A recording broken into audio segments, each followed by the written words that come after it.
Hello friends, मैं Ansar Ahmad mind maker academy के इस ऑनलाइन प्लेटफॉर्म पे आपका स्वागत करता हूं। मैं आज से हिंदी के टॉपिक लेकर के सारे वनडे एग्जाम्स के लिए लेकर आया हूं और आप लोग इसका फ़ायदा ले सकते हैं और आपको देखना है हमारी वीडियोस कैसे लगते हैं। अगर अच्छे लगते हैं तो इसको शेयर करें और इसको लाइक करें, ठीक है। तो देखते हैं आज का जो हमारा पहला टॉपिक होगा हिंदी में, वो है हिंदी भाषा व व्याकरण का सामान्य परिचय। ठीक है, तो देखेंगे हम ये जो हिंदी शब्द है, ये हिंदी शब्द की उत्पत्ति कैसे हुई है। सबसे पहले हमारा प्रश्न ये होगा। तो यहाँ जो हिंदी शब्द हम देख रहे हैं, हिंदी शब्द पहले प्राचीन समय में ये हिंदी शब्द भाषा के रूप में नहीं प्रयोग होता था। हिंदी जो शब्द है इसकी उत्पत्ति ईरानी भाषा से हुई है। किस भाषा से हुई है? तो हम कहेंगे ईरानी भाषा से हुई है। ठीक है। अच्छा, ईरानी को ही हम क्या कहते हैं? फारसी भी कहते हैं। क्या कहते हैं? फारसी भी कहते हैं। तो अगर ये सवाल पूछा जाए कि हिंदी शब्द किसकी देन है, तो हम इसका आंसर देंगे ईरानी, या ऑप्शन में रहे फारसी तो फारसी भी सही होगा। क्योंकि हिंदी क्या है? हिंदी एक भाषा है। तो सबसे पहले हमें ये जानना चाहिए कि भाषा शब्द की उत्पत्ति कैसे हुई है। ठीक है दोस्तों, तो आइए हम देखते हैं ये जो भाषा है, ये भाषा शब्द, इसकी उत्पत्ति कैसे हुई। तो यहाँ देखें, ये जो भाषा शब्द है संस्कृत के भास धातु से बना है। किस धातु से? संस्कृत के भास धातु से बना है भाषा। तो हम कहें ये जो भास है ये है धातु। क्या है? धातु। ठीक हो गया। तो हम कहेंगे कि धातु का मतलब क्या होता है? धातु का मतलब होता है क्रिया। धातु का मतलब क्या होता है? क्रिया होता है। जिसे हम हिंदी में क्रिया कहते हैं, उसी को हम संस्कृत में क्या कहते हैं? धातु कहते हैं। तो सीधे सीधे सवाल ये पूछेगा कि ये जो भाषा शब्द है इसकी उत्पत्ति कैसे हुई। तो हम कहेंगे कि भाषा शब्द की उत्पत्ति संस्कृत के भास धातु से हुई है। अच्छा, इसका अर्थ क्या होता है? तो इसका अर्थ हम देखेंगे। इसका अर्थ होता है, इसका अर्थ होता है प्रकट करना। क्या करना? प्रकट करना। ठीक हो गया। अब यहां से भाषा की परिभाषा भी निकल के आएगी। क्या निकल के आएगी? भाषा की परिभाषा। आखिर में परिभाषा इसका निकल के आया कि भाषा होती क्या है। तो भाषा एक माध्यम है। क्या कहेंगे? भाषा एक माध्यम है, भाषा एक साधन है। ठीक हो गया। जब हम अपने मन के विचारों या भावनाओं को अभिव्यक्त करते हैं तो वो किसी न किसी भाषा के माध्यम से ही करते हैं। तो हम जब अपने भावनाओं या विचारों को अभिव्यक्त करेंगे तो जिस माध्यम से करेंगे वो क्या होगा? भाषा होगा। तो आज हम जो भाषा पढ़ रहे हैं उस भाषा का नाम है हिंदी। ठीक हो गया। तो आपने जाना हिंदी शब्द की उत्पत्ति कैसे हुई, हिंदी किस भाषा की देन है। तो हम कहेंगे हिंदी ईरानी या फारसी भाषा की देन है। दूसरा, ये भाषा की उत्पत्ति कैसे हुई। तो भाषा संस्कृत के भास धातु से निष्पन्न हुई, जिसका अर्थ होता है प्रकट करना। यहां से आप ये देख लिए कि भाषा की परिभाषा क्या होती है। भाषा वह माध्यम है या वह साधन है जिसके द्वारा हम अपने भाव या विचारों को एक व्यक्ति या व्यक्ति समूह के सामने क्या करते हैं? प्रकट करते हैं। वही क्या कहलाती है? भाषा कहलाती है। अच्छा, एक चीज और देखेंगे हम भाषा के कितने प्रकार होते हैं। भाषा के कितने प्रकार होते हैं। ठीक है। अभी हमने देखा भाषा किसे कहते हैं, भाषा की उत्पत्ति कैसे हुई है, भाषा का परिभाषा क्या है। अब हम ये देखेंगे कि भाषा के कितने प्रकार हैं। तो भाषा के अगर प्रकार की बात करें तो भाषा के 3 प्रकार मिलते हैं आपको। कितने प्रकार? 3 प्रकार मिलते हैं। सबसे पहले हम देखेंगे, इसका पहला है मौखिक भाषा। कौन सी भाषा? मौखिक भाषा। दूसरी लिखित भाषा। कौन सी भाषा? लिखित भाषा। और एक तीसरी है सांकेतिक भाषा। कौन सी भाषा? सांकेतिक भाषा। अब हम बात करेंगे सबसे पहले मौखिक भाषा के संदर्भ में, उसके बाद फिर बात करेंगे हम लिखित भाषा के संदर्भ में। तो आइए जानते हैं मौखिक भाषा क्या होती है। ठीक है, मौखिक भाषा मतलब क्या होता है इसका, तो हम कहें कि जब हम अपने भाव या विचारों को किसी के सामने क्या करते हैं, बोलकर के अभिव्यक्त करते हैं, तो उसे क्या कहते हैं, मौखिक भाषा कहते हैं। जब वही विचार या भावना जब हम लिख करके दूसरों तक पहुंचाते हैं तो क्या कहलाती है, लिखित भाषा। और जब वही भावना या वही भाव या वही विचार जब हम संकेतों के माध्यम से दूसरे तक पहुंचाते हैं तो वो क्या कहलाता है, सांकेतिक भाषा। तो हम अपनी बातों को कितने तरीके से कह सकते हैं, 3 तरीके से कह सकते हैं। कैसे कैसे, तो हम कहें बोल करके कर सकते हैं, फिर दूसरा लिख करके कर सकते हैं, और तीसरा यहाँ पे संकेतों के माध्यम से या इशारों से हम अपनी बात को कह देते हैं। ठीक है, यहाँ पे इन भाषा तीनों जो भाषा हैं, तीनों भाषा के जो प्रकार हैं, इनमें ये पूछा जाता है कि सबसे कठिन भाषा कौन है या सबसे सरल भाषा कौन है। तो यहाँ हम देखेंगे सबसे कठिन भाषा कौन है तो क्यों है, इसका रीजन भी हमको जानना चाहिए। तो हम देखेंगे यहाँ पे जो मौखिक भाषा है ये सबसे सरल भाषा होती है। मौखिक भाषा क्या होती है, सबसे सरल भाषा होती है। क्यों होती है, क्योंकि जब हम अपने विचारों को दूसरों तक पहुंचाना चाहते हैं तो ध्वनि के माध्यम से ही पहुंचाते हैं, और वो ध्वनि श्रोता के कानों तक जाती है और तुरंत उस बात को क्या करता है, वो समझ लेता है। तो क्या होता है, ये मौखिक भाषा सबसे आसान होता है, सबसे सरल होता है। दूसरी चीज कि सबसे कठिन भाषा क्या है, तो हम कहेंगे सबसे कठिन भाषा जो होता है वो होता है आपका सांकेतिक भाषा। ये क्या होता है, सबसे कठिन होता है।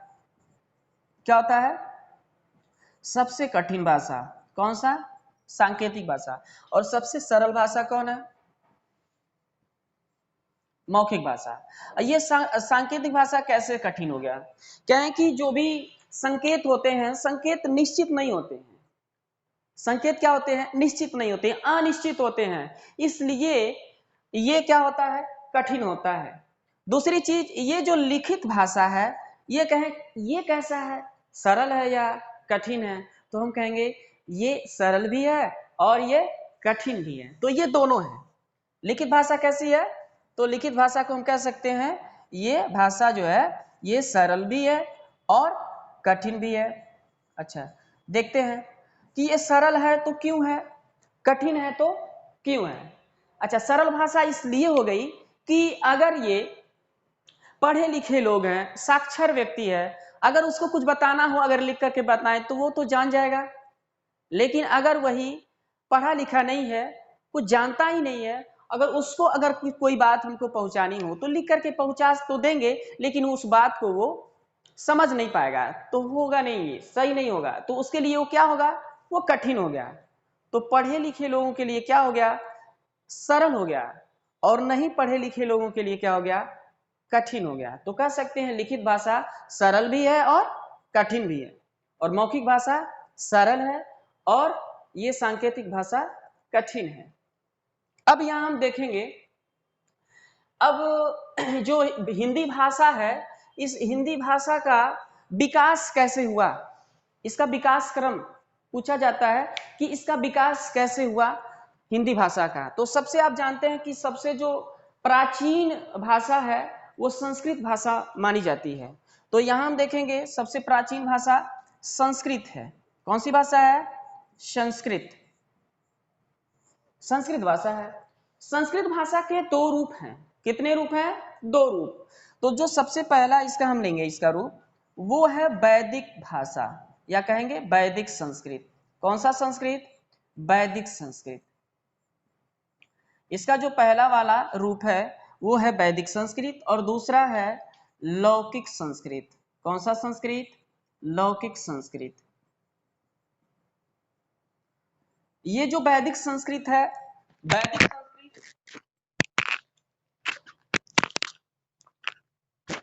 वैदिक संस्कृत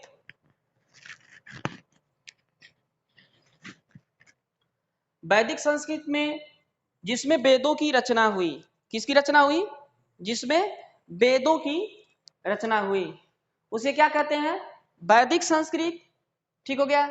अब यहां देखें किसकी रचना हुई, वेदों की रचना हुई, वेद। अब यहां सवाल ये है, यहां सवाल बनता है कि वेद कितने हैं, वेद कितने हैं? तो आंसर आपका होगा वेदों की संख्या 4 है। कितनी है? 4। ठीक है। कौन कौन से वेद होते हैं? तो हम कहेंगे पहला तो होता है ऋग्वेद। कौन सा वेद? ऋग्वेद। और क्या होता है? यजुर्वेद। और कौन होता है? सामवेद। और एक वेद का नाम है अथर्व वेद। ये 4 आपके वेद हैं, ऋग्वेद, यजुर्वेद, सामवेद और अथर्ववेद। वेदों की संख्या कितनी है? 4। कौन कौन सी है? एक तो आपका ऋग्वेद है, यजुर्वेद है, सामवेद है और अथर्ववेद है। सबसे प्राचीन वेद पूछा जाता है, सबसे प्राचीन वेद कौन है? तो हम बताएंगे ऋग्वेद है। सबसे अर्वाचीन, अर्वाचीन का मतलब सबसे बाद का यानी सबसे आधुनिक कौन है? तो हम कहेंगे अथर्ववेद। ठीक है। अच्छा, ये ऋग्वेद, ऋग्वेद में पूछेगा कि ऋग्वेद किसमें विभक्त है? तो हम कहेंगे ऋग्वेद मंडलों में विभक्त है। किसमें विभक्त है? मंडलों में विभक्त है। ठीक है। और इस मंडलों में क्या है? सूक्त हैं। और सूक्तों में क्या है? ऋचाएं हैं, मंत्र हैं। ऐसे सवाल बनेगा। तो सबसे पहले हम देखेंगे यहां वैदिक संस्कृत जान गए, वैदिक संस्कृत में वेदों की रचना हुई। अब यहां बात करेंगे हम लौकिक संस्कृत की। किस संस्कृत की? लौकिक संस्कृत की। तो लौकिक संस्कृत में हम देखेंगे, लौकिक संस्कृत का मतलब यह है कि लोगों द्वारा बोली जाने वाली और लोगों द्वारा समझी जाने वाली जो संस्कृत थी वो थी लौकिक संस्कृत। और आज भी जो हम संस्कृत पढ़ते और पढ़ाते हैं वो कौन सी संस्कृत है? तो कहेंगे लौकिक संस्कृत है। वैदिक संस्कृत का विकास रुक गया। वैदिक संस्कृत क्योंकि क्या थी? कठिन थी। और ये लौकिक संस्कृत आसान जन भाषा थी, इसलिए इसका विकास होता गया। तो हम देखेंगे लौकिक संस्कृत में सबसे पहला जो ग्रंथ रहा होगा उसका नाम क्या है? तो इसका जो सबसे पहला ग्रंथ है वो है रामायण। कौन सी भाषा, कौन सा ग्रंथ? रामायण है। लौकिक संस्कृत का सबसे पहला ग्रंथ क्या है? रामायण है। ठीक है। अब कहेंगे कि ये जो रामायण है, इस रामायण के रचयिता कौन है? रामायण तो आप सभी लोग देखे होंगे।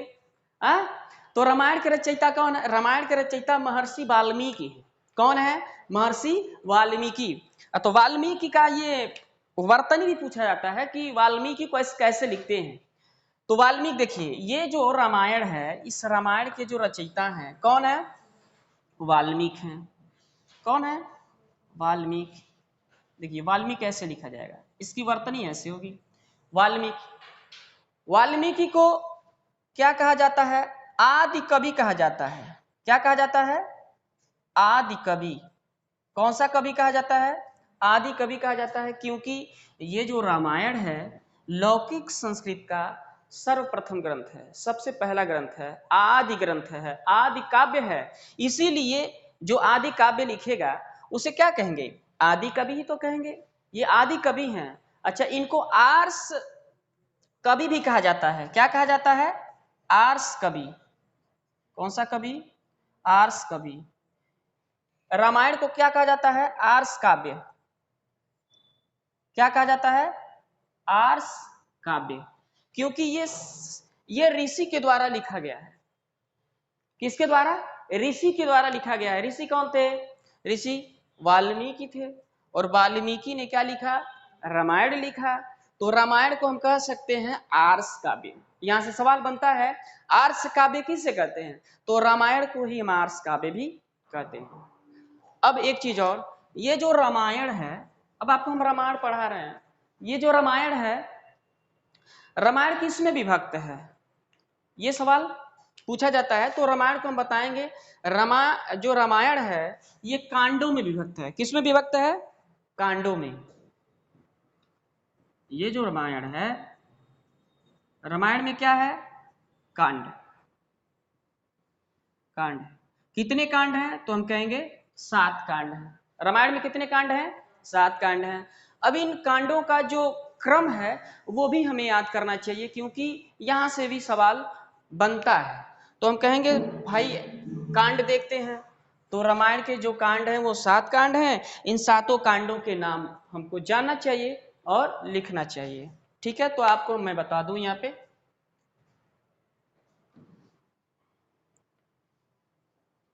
रामायण के कांडों का क्रम देखिए। कांड कितने हैं?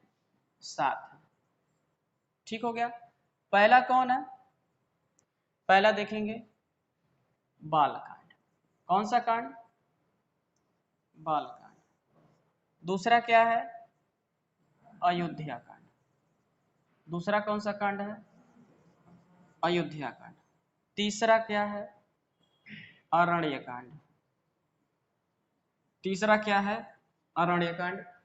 चौथा क्या है? किष्किंधा कांड। कौन सा कांड? किष्किंधा कांड। पांचवा क्या है? पांचवा है सुंदर कांड। कौन सा कांड? सुंदर कांड। और 6 क्या है? युद्ध कांड। कौन सा कांड है? युद्ध कांड। और नंबर 7 पे यानी कि 7वें स्थान पे कौन है? तो कहेंगे उत्तर कांड। यहां कांड आपको मिल गए रामायण के कांड। सवाल बनता है रामायण किसमें विभक्त है? तो रामायण हम कहेंगे कांडों में विभक्त है। तो रामायण के जो कांड है उनका जो सीरियल नंबर है क्या है?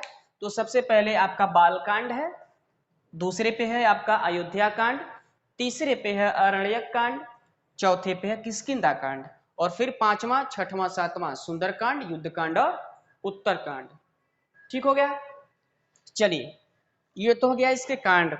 अभी एक सवाल यहाँ ये भी है कि इसमें क्या है, इस रामायण में है क्या? तो हम कहेंगे रामायण में श्लोक हैं। रामायण में क्या है? श्लोक हैं। ठीक, रामायण में क्या है? श्लोक हैं। और रामायण लिखा गया किस भाषा में? यह भी तो सवाल है। तो हम कहें रामायण जो लिखा गया है, भाई वाल्मीकि क्या थे? ऋषि थे, और ये लौकिक संस्कृत का सबसे पहला ग्रंथ है, तो संस्कृत में ही लिखा गया। किस में लिखा गया? तो इसकी जो भाषा है रामायण की वो क्या है? संस्कृत है। कौन सी भाषा है? संस्कृत भाषा है। तो हम कहेंगे इस संस्कृत में क्या लिखा गया है? संस्कृत में क्या लिखा गया? तो हम कहेंगे श्लोक है। पूरे रामायण में क्या है? श्लोक हैं। तो श्लोकों की संख्या हमें जानना चाहिए कि रामायण में जो श्लोक हैं उनकी संख्या कितनी है।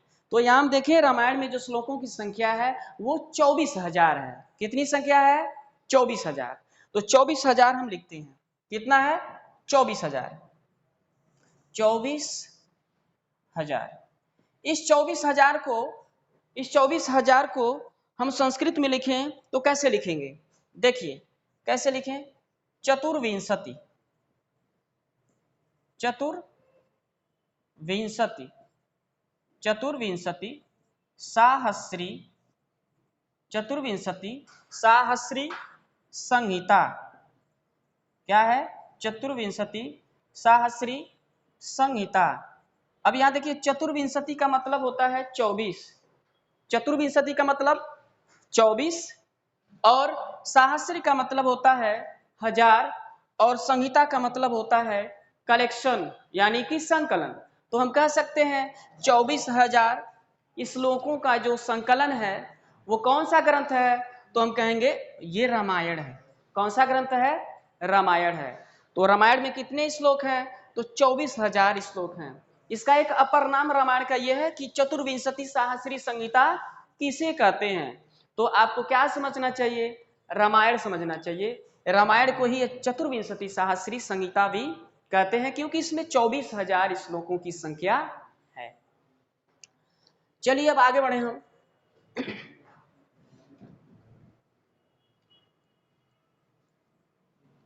इसके बाद देखेंगे यहां ये हम संस्कृत पढ़ रहे थे। संस्कृत में 2 रूप मिले आपको। एक तो आपको मिला क्या? वैदिक संस्कृत, दूसरा में लौकिक संस्कृत। लौकिक संस्कृत। तो वैदिक संस्कृत में जिसकी रचना हुई, किसकी रचना हुई? तो हम कहेंगे वेदों की रचना हुई। क्या लिखे गए? वेद लिखे गए। और लौकिक संस्कृत में जो सबसे पहला ग्रंथ मैंने बताया वो आपको मैंने बताया रामायण। क्या बताया? रामायण। और दूसरा सबसे महत्वपूर्ण ग्रंथ है लौकिक संस्कृत का, वो है महाभारत। वो क्या है? महाभारत।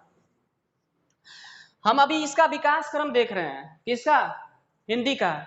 तो पहले तो संस्कृत के दो रूप हुए, वैदिक संस्कृत और लौकिक संस्कृत। तो इसका विकास तो क्या हो गया? रुक गया। हम लौकिक संस्कृत से ही विकास होता गया। तो फिर यहाँ से लौकिक संस्कृत से आया आपका पाली भाषा। कौन सा भाषा? पाली भाषा। पाली भाषा के समय में कौन सा धर्म उदय था? कौन से धर्म का उदय था? तो हम कहेंगे बौद्ध धर्म का। कौन सा धर्म था उस समय? बौद्ध धर्म। तो बौद्ध धर्म के जो संस्थापक यानी कि कौन? महात्मा बुद्ध। उन्होंने जितने भी अपने उपदेश दिए थे वो किस भाषा में दिए थे? पाली भाषा में दिए थे। उसके बाद पाली के बाद आता है आपका प्राकृत भाषा। कौन सा भाषा? प्राकृत भाषा। तो ये प्राकृत भाषा के समय में जो धर्म था उस धर्म का नाम है जैन धर्म। कौन सा धर्म? जैन धर्म। या कहें जैन धर्म के समय में कौन सी भाषा थी? तो हम बता सकते हैं प्राकृत भाषा। कौन सी भाषा? प्राकृत भाषा। और जैन धर्म के जो संस्थापक हैं महावीर स्वामी हैं। कौन माने जाते हैं? महावीर स्वामी। और महावीर स्वामी ने जितने भी अपने उपदेश दिए वो किस भाषा में दिए? प्राकृत भाषा में दिए। ठीक है।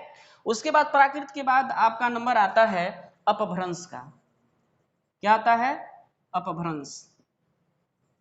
अपभ्रंश का मतलब होता है बिगड़ा हुआ। अपभ्रंश का मतलब बिगड़ा हुआ। अपभ्रंश के बहुत सारे भेद हैं। उन्हीं भेदों में एक है सौर सेनी। इसी भेदों में क्या है? एक सौर सेनी। तो सौर सेनी लिखेंगे और सौर सेनी के बाद आपका नंबर आता है हिंदी।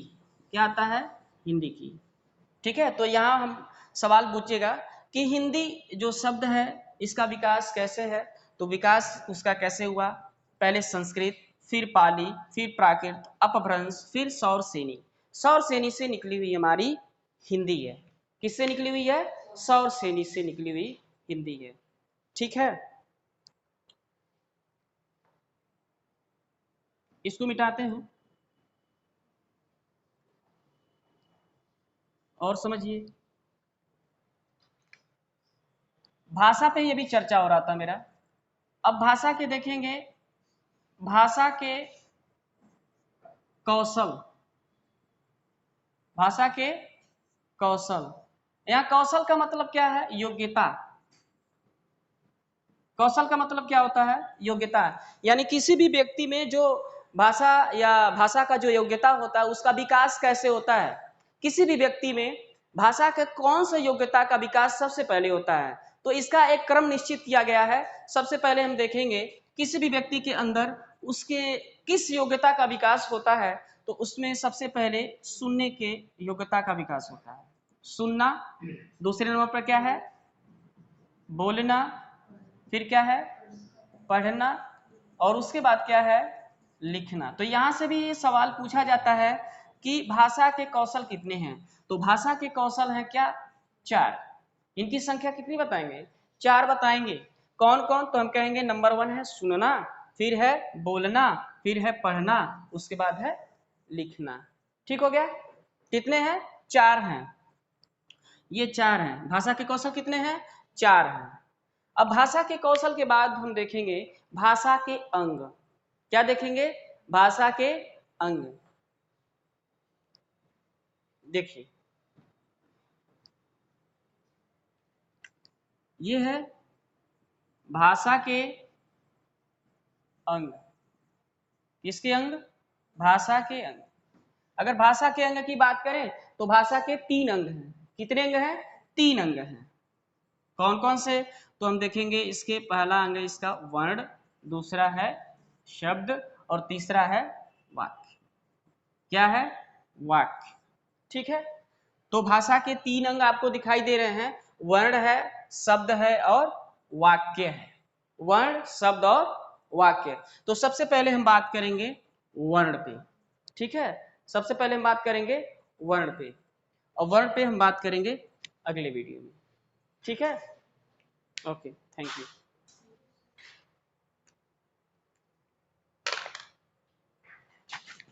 से बंद हो